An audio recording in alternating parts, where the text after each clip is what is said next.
बुद्धविहारांचं 4थं राष्ट्रीय अधिवेशन आयोजित करण्यात आलेलं आहे। या निमित्तानं माहिती देण्यासाठी आज ठाण्यात पत्रकार परिषद झाली।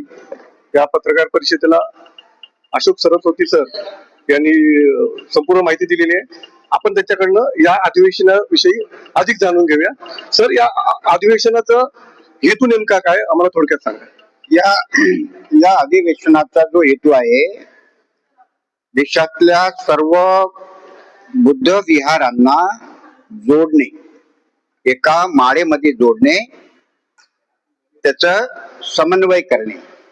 दुसरा हेतू आहे बुद्ध विहारांचा मध्ये बुद्ध विहार संस्कृती निर्माण करणे।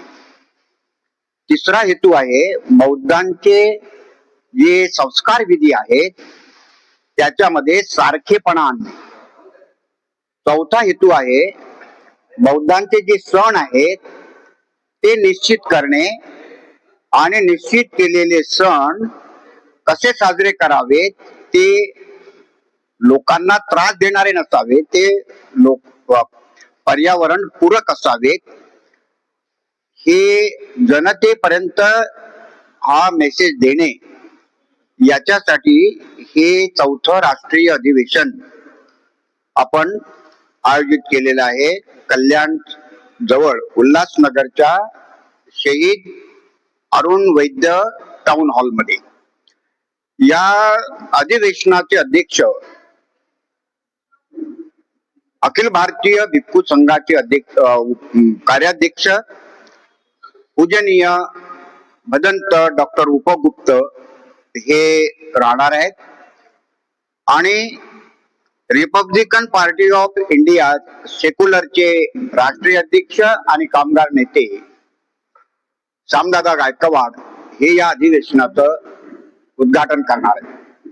सर, या अधिवेशनामध्ये देशभरातून किती बुद्ध विहारांचे प्रतिनिधी उपस्थित असतील आणि या बुद्ध विहारांच्या जे कामकाज आहे त्या संदर्भानं काय रणनीती आखली जाईल? या अधिवेशनामध्ये देशातील 700 प्रतिनिधी आम्ही बोलावलेले आहेत। ते 700 प्रतिनिधी बुद्ध विहारांचे संचालक असतील, बौद्ध धम्माचे प्रचारक असतील आणि बौद्ध समाजामध्ये समाजसेवा करणारे आणि संघटन बांधणारे असतील, साहित्यिक असतील, विचारवंत असतील, हे वेगवेगळ्या पातळीवर ग्रासरूट पासून तर राज्य आणि केंद्रापर्यंत काम करणारे जे लोक आहेत त्याचे असे निवडक 700 प्रतिनिधींना आम्ही या ठिकाणी निमंत्रित करीत आहोत। याच्या आता महाराष्ट्रामध्ये 20,000 बुद्ध विहार आहेत। 20,000 बुद्ध विहारांच्या प्रतिनिधींना जर आपण बोलवलं तर आजच्या तारखेला एक आयोजक म्हणून तेवढी आपल्या जवळ व्यवस्था नाहीये की सगळ्यांना बसण्याची व्यवस्था आपण करू शकू। त्याचा लाखो रुपयाचा खर्च होतो आणि त्याची तयारी आज आपली नाहीये।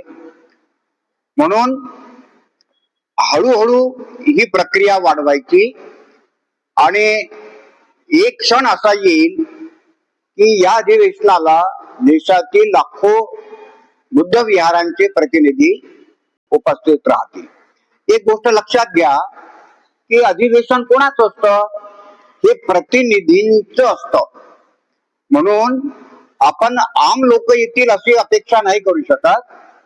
तर बुद्ध विहारांच्या प्रति आस्था असणारे, बुद्ध विहार संस्कृतीची जाणीव असणारे आणि बौद्ध समाजाच्या विषयीची कणाव असणारे असे 700 प्रतिनिधी आपण या अधिवेशनामध्ये बोलवतो। ते चर्चा करतील आणि काही ठराव पास करतील आणि याचे काही निर्णय घेतील आणि लोकांपर्यंत हा संदेश जाईल आणि लोक त्या मार्गाने जाण्याचा प्रयत्न करतील। हा या अधिवेशनाचा असा पायंडा आम्ही पाडतो आहोत। देशभरातील बुद्ध विहार एका माळेत किंवा एका याच्यात बांधली जावी असं काही या अधिवेशनाचा हेतू आहे का?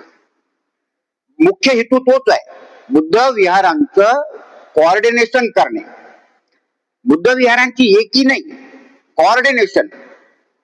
कॉमन मिनिमम प्रोग्राम वरती सगळ्या बुद्ध विहारांच्या प्रतिनिधींनी एकत्र यावं. कॉमन मिनिमम प्रोग्राम काय आहे? बुद्ध विहार संस्कृती निर्माण करणे हा कॉमन मिनिमम प्रोग्राम आहे. बुद्ध विहारांना पाली भाषा प्रचाराचं केंद्र करणे हा कॉमन मिनिमम प्रोग्राम आहे. बौद्धांचे सण कसे साजरे करावेत हा कॉमन मिनिमम प्रोग्राम आहे.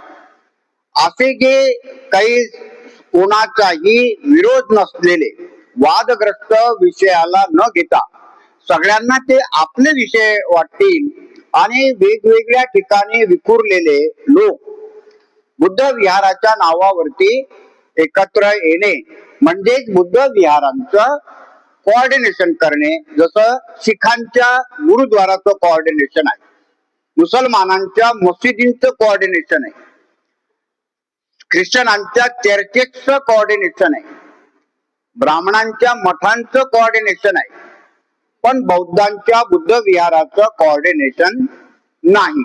ज्याच्या मनात आलं तो तसा आपला वागेल, मला काही तुमच्याशी देणं घेणं नाही, असा एकला चलो रे अशी भूमिका जर असेल तर बुद्ध विहाराची संस्कृती निर्माण होणार नाही.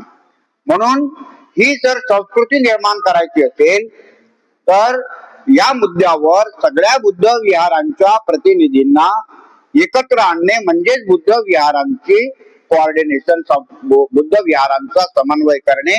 आणि त्याच्यात आम्ही बऱ्याच प्रमाणात यशस्वी झालेलो आहोत.